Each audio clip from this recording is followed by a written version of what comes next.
Muy buenas tardes a todos y a todas. Mi nombre es Juan José Casas García y soy profesor de Historia del Noreste Nuevo Hispano de la Escuela de Ciencias Sociales de la Universidad Autónoma de Coahuila.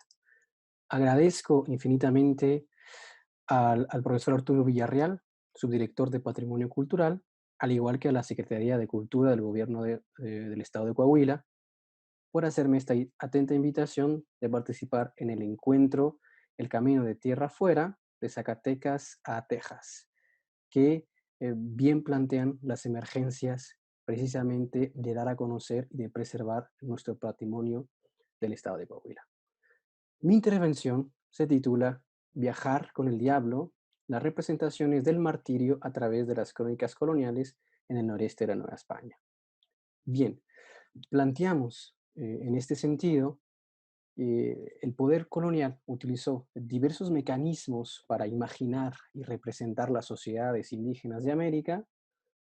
En el caso concreto de Nueva España, del norte de la Nueva España, uno de sus objetivos fundamentales fue la construcción de un imaginario sobre el indio y sobre el espacio que habitaba bajo la idea de infierno, siguiendo claramente, por supuesto, el programa de conquista. Así, los imaginarios y las representaciones que se desarrollaron en diversos soportes trataron de edificar el septentrión de la Nueva España bajo un imaginario calcado desde la mentalidad medieval y representado en la América colonial. Para justificar una invasión hacia el noreste, se debió entonces construir un imaginario sobre la región como espacio desértico dentro de las categorías conceptuales de la Edad Media, ligadas, por supuesto, a un vacío, a un espacio vacío, a un espacio infernal en el cual el poder colonial podía penetrar. Al mismo tiempo, fue necesario edificar una imagen del nómada bajo la representación de un salvaje que debía ser, en ese sentido, cristianizado. Desde la llegada del europeo, esta visión fue alimentada por el poder colonial y su imaginario, que se representaba el desierto como un lugar conformado por el trípode de la barbarie, es decir, sin ley, sin fe, sin rey. Siguiendo este objetivo, el imaginario sobre el desierto fue descrito tanto por geógrafos, misioneros, militares. Geógrafos, por ejemplo, como Abraham Ortelius, dibujaron el desierto como tierra vacía. Algunos otros cronistas lo describieron como un espacio sin gente. En lo que concierne a la religión, por ejemplo, y su imaginario, por supuesto, observamos una lógica ligada al infierno.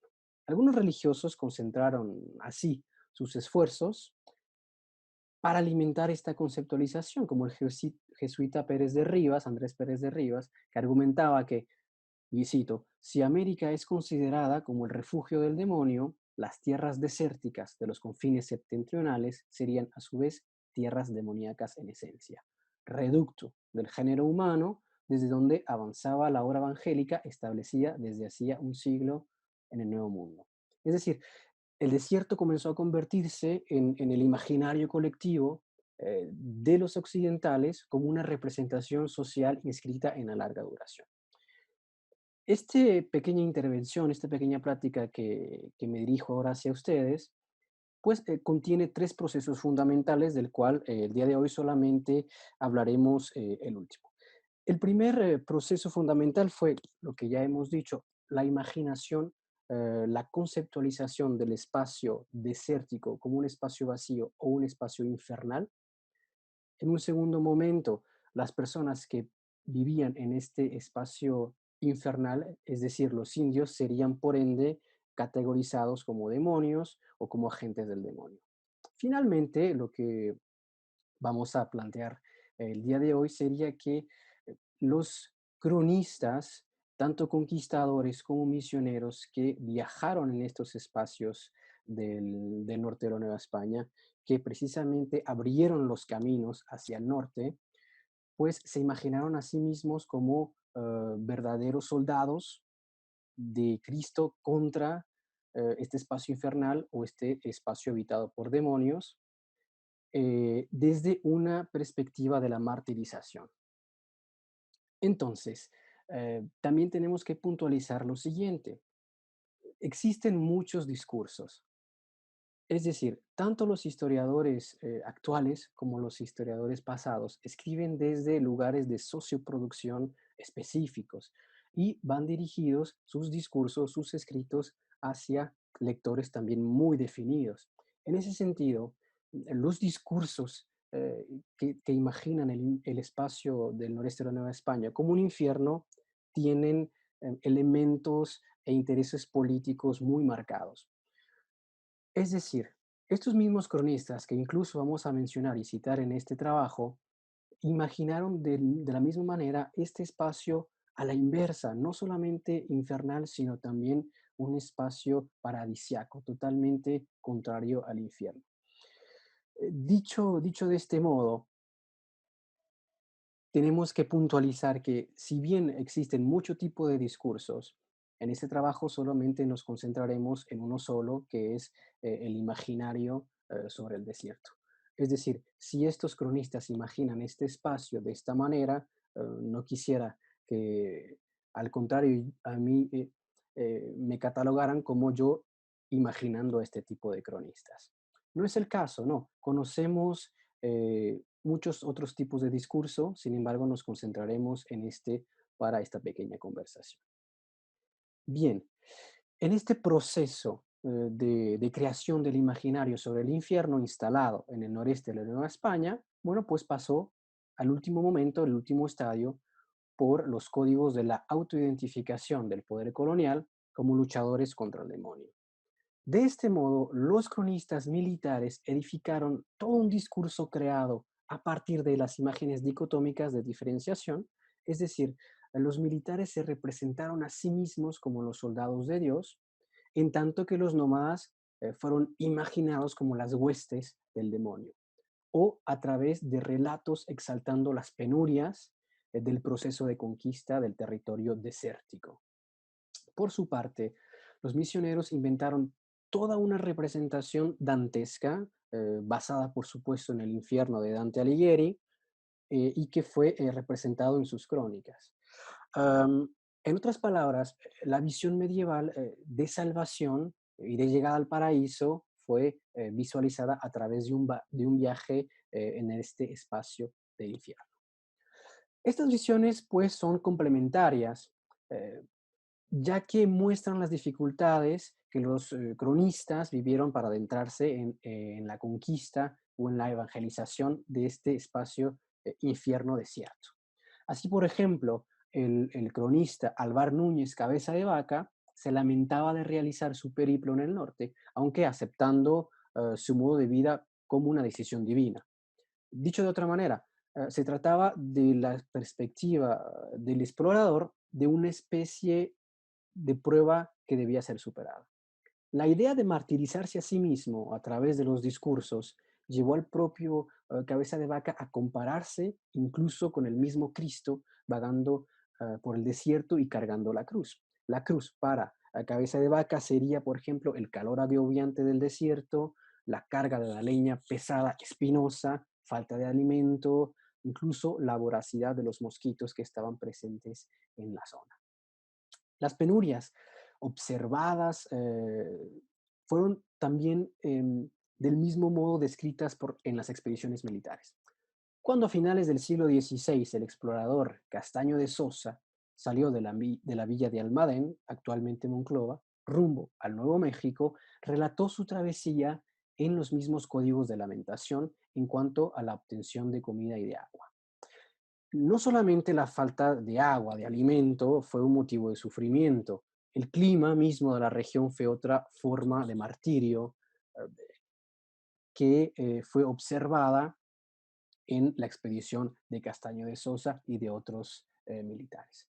En esta expedición de Castaño de Sosa se relata que algunos hombres fueron atacados por los indios, se les despojó de sus posesiones durante el invierno, por lo tanto no solamente pasaron hambre en este espacio, sino también frío, nieves, también tuvieron aires muy fríos que, bueno, los había en extremo, según las crónicas. Castaño de Sosa, por otro lado, hay que puntualizar, era perseguido por la Inquisición como lo fue su superior, el adelantado del nuevo reino de León, Luis de Carvajal, por prácticas judaizantes. Ahora bien, el discurso de Castaño de Sosa representó un esfuerzo por ganarse el favor del rey, pues se sabía a sí mismo perseguido. Es por esta razón que abandona la villa de Almadén. Y por lo mismo decide conquistar para el rey y para Dios, por supuesto, 17 pueblos indios y de este modo expandir las posesiones reales. Cabe destacar que todo ello lo realizó bajo el frío, bajo la nieve, el hambre, que no duda para nada en describir en su crónica. Es decir, es la creación de la memoria escrita y con, por supuesto, testigos que tratarían de edificar de este modo un discurso elaborado para una posible defensa contra aquellos a quienes lo perseguían.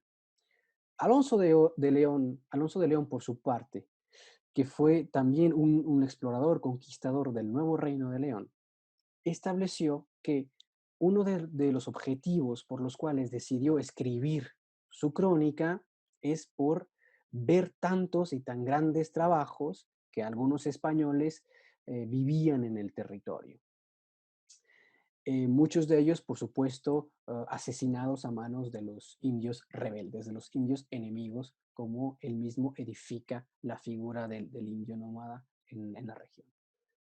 Dicho de otro modo, se observa una clara voluntad de vencer al olvido y alcanzar la historia a través de las hazañas militares representadas y descritas bajo la figura de penurias, pues el mismo Alonso de León dice que am, muchos de estos hombres han sido sepultados en las cavernas del olvido. Es por la memoria escrita que trataría él mismo de vencer este olvido y alcanzar la historia para una posterior gloria. Ahora bien, el texto de otro cronista, un cronista italiano, Juan Bautista de Chapa, que había explorado y conquistado el nuevo reino de León al lado del capitán Alonso de León, elabora también un discurso para que su capitán, que al mismo tiempo fue su amigo Alonso de León, fuese reconocido como uno de los grandes descubridores del Nuevo Mundo gracias a sus hazañas militares, incluso llegándolo a comparar con el mismo Cristóbal Colón. Así pues, se da a la tarea de alabar sus proezas y relatar los peligros que se vivió en dichas empresas, ¿no? Atravesando tierras incógnitas, pasando por tantas y tan belicosas naciones de indios bárbaros, como el mismo Chapa lo describe. Se construyó de este modo un discurso representando al militar como un mártir que sufría sus hazañas, que sufría sus conquistas en busca de la gloria eterna para las páginas de la historia. Y por supuesto, para la conquista de España misma, del rey. Se trató sin duda entonces de un intento de inmortalización a través de las armas por medio de los discursos elaborados por uno mismo o por los terceros, por los compañeros, por testigos presenciales u oculares. El trabajo de los misioneros, por otro lado, fue descrito del mismo modo como un martirio. Su objetivo era claramente la evangelización del cuerpo social indígena, de tal modo que los franciscanos, por ejemplo, representaron la labor misional como el cultivo de la vid en el desierto. El cultivo de la viña del Señor en este infierno desierto era análogo entonces al cultivo de las almas, cuyo fin era la salvación, el cultivo de las almas que sería el bautismo. Los misioneros debían pues construir, es decir, metafóricamente cultivar en el espacio vacío, pues iglesias y programas de evangelización, muchas de las veces solitariamente. Por su parte, al igual que los franciscanos, los jesuitas que estaban presentes también en este vasto norte colonial, pues también representaron el trabajo misional como una forma metafórica del cultivo y de la vegetación, separando, según sus escritos, lo bello de lo espinoso que estaba ampliamente relacionado con las lecturas bíblicas y con el imaginario construido sobre la flora desértica que ya estaba presente, por ejemplo, en el Génesis o en los Proverbios de la Biblia. La Carta Annua de 1597, que es una relación anual que los jesuitas relataban anualmente, precisamente Carta Annua, pues se refería que en la tierra yerma del noreste se podía entresacar algunas flores de entre estas espinas, es decir, esta vegetación que fue también, vegetación desértica que fue también ligada, por supuesto, al espacio infernal, de donde florecen algunos frutos, que sería, por supuesto, los indios que están siendo bautizados. La representación bíblica del pasaje de Jesús y de Pedro en relación a la pesca de hombres y no de peces, pues se dibujó de la misma manera en la construcción discursiva de los jesuitas en este infierno desierto. Sus hazañas se refieren a la pesca como metáfora del bautismo, que estaba presente en el Evangelio de Mateo, y todo ello, por supuesto, haciendo referencia a los arduos trabajos que llevaban a cabo los jesuitas para ganar las almas en favor de Dios, como, y cito, dicen, no cesan nuestros pescadores de día y de noche de echar sus redes para traer las almas a la iglesia de Cristo. Por su parte, el franciscano Juan Agustín de Morfi relató algo parecido en su diario escrito en el siglo XVIII, referente al clima, por supuesto, como una penuria vivida en este espacio del noreste de la Nueva España. En su viaje hacia el norte, en estos caminos que se van abriendo hacia el norte, describió día a día su periplo, puntualizando la presencia de frío, de vientos, de lluvia, de tipo de caza para la obtención de alimento. Incluso cuando llegaba a las estancias de las misiones, por ejemplo, eh, relataba la presencia de pulgas en sus catre como una forma molesta para conciliar el sueño, es decir, todas estas penurias que se están viviendo en los caminos recorridos hacia el norte de la Nueva España. En ese mismo sentido, la actividad misional fue representada como sufrimiento en el infierno desierto, no solo por la propia pluma, como lo hemos dicho, sino también por la de los contemporáneos.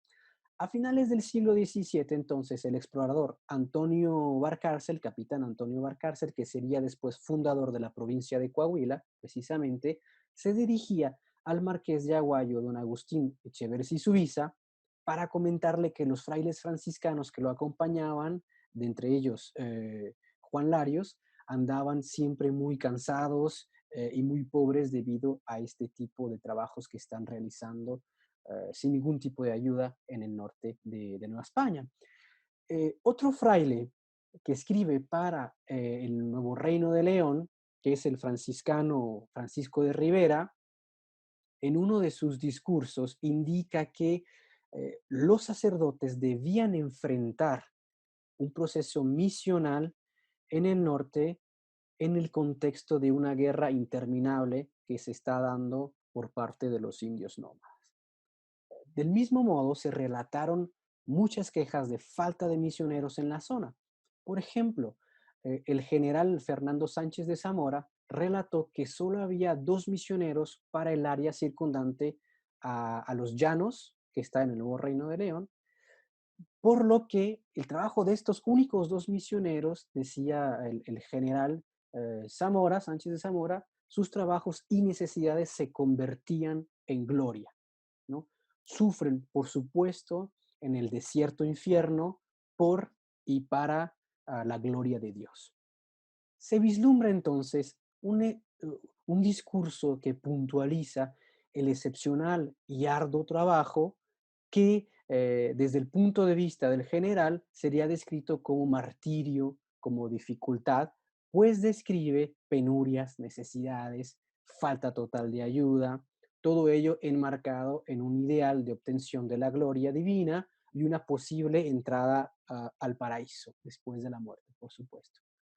Ahora bien, este tipo de discursos no solamente fue construido en los siglos coloniales, sino que también se arrastró hasta el positivismo del siglo XIX. Uno de los objetivos fundamentales de la corriente positivista, lo sabemos, era la idea de progreso a la manera occidental. Por tal motivo, algunos historiadores mexicanos del siglo XIX se encargaron de continuar el imaginario del martirio, colocando al misionero y al conquistador bajo la figura de héroe, por supuesto, a través del prisma de la idea de progreso de la iglesia y del Estado en esta zona desértica que era habitada pues por bárbaros. Así, por ejemplo, el historiador Esteban Portillo, miembro de la Sociedad Mexicana de Geografía y Estadística, escribió una historia sobre el estado de Coahuila en 1886, calcando estas representaciones que venimos puntualizando. Por lo tanto, los misioneros, los exploradores, los militares de Coahuila estaban cercados de enemigos por todas partes, por lo que incluso dice este historiador, Esteban Portillo, no lo es menos el celo evangélico de aquellos varones apostólicos que, sin más armas que un crucifijo y un brevario, desafiaban la muerte, creyendo encontrar a cada paso las palmas del martirio. Portillo, pues, describió la labor misional y conquistadora del franciscano Juan Larios y del capitán Alonso Barcárcel como una hazaña de hombres intrépidos, temerosos conquistadores de tribus indomables, de tal forma que su vida debería, según la percepción del historiador Portillo, figurar en la historia de Coahuila. Por lo tanto, se trató de una visión del progreso vinculado a la idea de civilización y naturaleza, esta contraposición que se veía gestando ya desde la Edad Media, y de una voluntad que trataba de rescatar las hazañas de los militares y los trabajos de los misioneros para colocarlos como héroes de una historia colonial, al mismo tiempo que los coronaba con los laureles de la gloria. En conclusión, el espacio del infierno fue ligado a los territorios vacíos de civilización occidental y fue vinculado en los territorios americanos que no habían sido domesticados y controlados por el poder colonial. De tal forma que el desierto del noreste de la Nueva España sería representado como el hábitat del demonio. Y no solo eso, sino también que otros espacios que no habían tenido la presencia de los hombres occidentales y que no habían sido domesticados, fueron también imaginados del mismo modo, por ejemplo, en el sur de América. Eh, la selva del Amazonas sería representada del mismo modo, categorizada como el infierno verde, para dar un ejemplo en otras latitudes. Es decir, se trata de un proceso realmente global del imaginario. En su tentativa por controlar el espacio, el poder colonial pues construyó discursos demonizando el cuerpo del indio nómada, a la par que sus actividades cotidianas se describieron como acciones demoníacas. Estas representaciones del espacio y del nómada construyeron una de las tantas justificaciones para realizar la conquista y la evangelización de los militares y de los misioneros, que a su vez, pues, se autoidentificaban como verdaderos soldados de Cristo luchando contra el demonio para alcanzar la gloria terrena y celeste. En suma, las hazañas de los militares representadas por la palabra escrita mostraron una serie de dificultades para engrandecer los dominios de la corona española por medio de la conquista, con el claro objetivo de buscar el favor de las autoridades coloniales. Por otro lado, las penurias representadas por los misioneros siguieron el imaginario dantesco de Dante Alighieri, que permitía la entrada al paraíso por medio de su labor evangelizadora en un viaje a través del infierno, como lo había hecho también Dante en su Divina Comedia. Esta lógica de pensamiento y praxis dejó entrever un razonamiento que dictaba que una vez poblado el desierto por los occidentales, ya no lo sería más, ya no sería más desierto, Es decir, una vez domesticado, el espacio dejaría de ser un infierno. Por supuesto, domesticado, habitado por el poder colonial.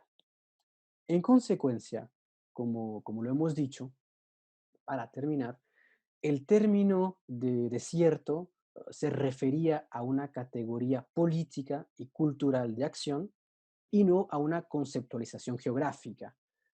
De esta manera, el modo de vida sedentario suponía la destrucción de la vida anterior. La integración del nómada implicaba del mismo modo el paso de una frontera exterior a una frontera interior, marcados por la cultura, donde la posibilidad de regresar a la vida anterior, es decir, al nomadismo, sería fracturada e impedida por el poder colonial en su necesidad de control de los espacios y de las almas. Hasta aquí mi intervención. Muchas gracias. Ay, llorar, llorona, mi alma déjame